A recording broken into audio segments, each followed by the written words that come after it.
ധോണിയിൽ വിമർശനം പൂർണ്ണമായും ഒതുക്കുമ്പോൾ യഥാർത്ഥ കാരണക്കാർ മറഞ്ഞിരിക്കുന്നു എന്നതാണ് സത്യം.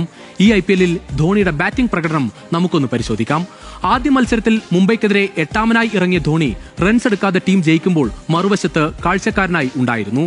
RCB-ക്കെതിരായ പ്രകടനം ഒന്ന് പരിശോധിക്കാം. RCB-ക്കെതിരെ 9-ാമതായാണ് ധോണി കളിച്ചത്. 2 സിക്സറും 3 ബൗണ്ടറിയും അടക്കം നേടിയത് 16 പന്തിൽ 30 റൺസ്.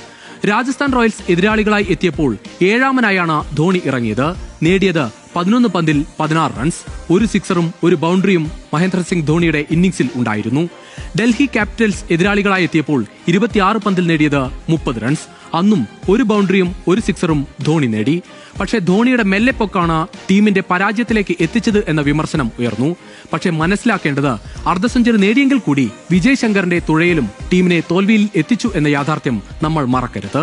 പഞ്ചാബ് കിങ്സിനെതിരെ ധോണിയുടെ വെടിക്കെട്ടാണ് പിന്നീട് കണ്ടത്. കഴിഞ്ഞ മത്സരത്തിൽ